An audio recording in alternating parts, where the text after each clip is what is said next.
पहले क्योंकि अदालती मामला है, आज पेशी भी है, सरेंडर करने जा रहे हैं मियाँ साहब, तो क्या तरीक़ा कार होगा? हाफिज़ एहसान अहमद साहब, बहुत शुक्रिया आपके वक्त का। मुझे बताइएगा, आज ये 24 तारीख तक की बेल थी और आज अब ये जब पेश होंगे, सरेंडर करेंगे, मेरा ख्याल है मज़ीद ज़मानत की इस्तदा की जाएगी। क्या प्रोसीजर आप होता देख रहे हैं आज?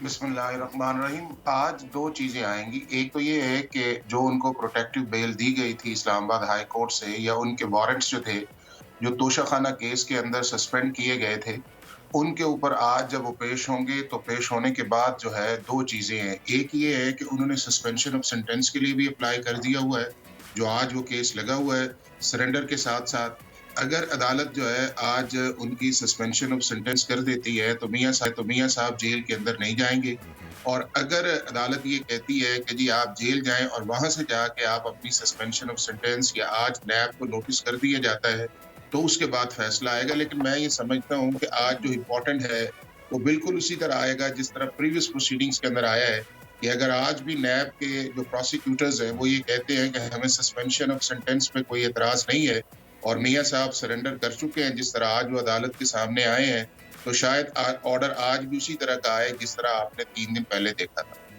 अच्छा, यानी हाफिज साहब आपके कहने का मकसद ये है कि अगर नैब ने कोई एतराज़ नहीं उठाया, क्योंकि प्रोसिक्यूशन पे नैब है, और अगर वो नहीं उठाती कोई एतराज़, तो आज उनकी सज़ा जो है वो मुअत्तल की जा सकती है, अगर आसान अल्फाज में कहा जाए तो। आप ये कहना चाह रहे हैं?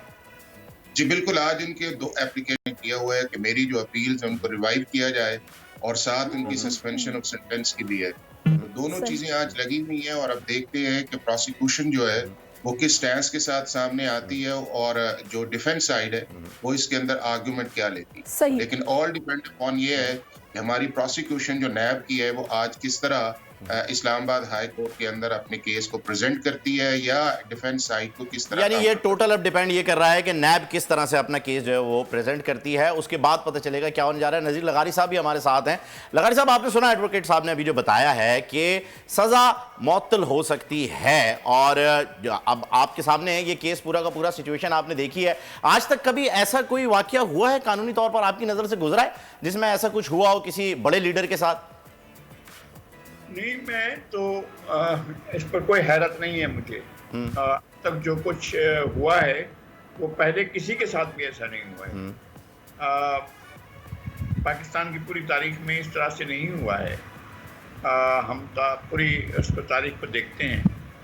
जब 3 महीने की भी हुकूमत नहीं बनी थी बंगाल में, तो कहा गया था ये, और कोई भी किसी अदालत से कोई आर्डर लिए बगैर जो सबसे बड़ी मेजॉरिटी पार्टी थी उसको कहा कि इसका लीडर जो है, जिसने करारदाद लाहौर पढ़ी थी यहाँ लाहौर शहर में, उसको कहा था कि ये गद्दार है, और कोई कोर्ट का आर्डर नहीं था, और ये जो है खाइन है, और इसकी हुकूमत हम ख़त्म कर रहे हैं। तो ख़त्म कर दी गई थी, जबकि उसकी मेजॉरिटी इतनी बड़ी थी कि मुस्लिम लीग की 9 सीटें थीं और उसकी पार्टी की जो थी वो 250 से ज़्यादा सीटें थीं। तो इस सूरत हाल में ये रवा रखा गया था। उसके बाद बहुत सी चीज़ें हैं। सोहरावर्दी को कोर्ट में पेश किया गया और कोई किसी सबूत के बगैर उन पर मुकदमा चलाया जाता रहा। जुल्फ़िकार अली भुट्टो को फांसी दे दी गई थी। मैं बिल्कुल नहीं चाहता हूँ कि मियां नवाज शरीफ को ज़रा से भी कोई तकलीफ हो, लेकिन कानून के साथ जो कुछ हो रहा है होता रहा है, और इनके लिए जितनी अब नहीं है, बल्कि इससे पहले जब 2007 में वापस आए थे तब भी जितनी सहूलतें हुई थी, किसी की मुल्क की तारीख में तो ऐसी कोई मिसाल नहीं है। सब्सक्राइब करें और बेल दबाएं ताकि कोई खबर रह न जाए।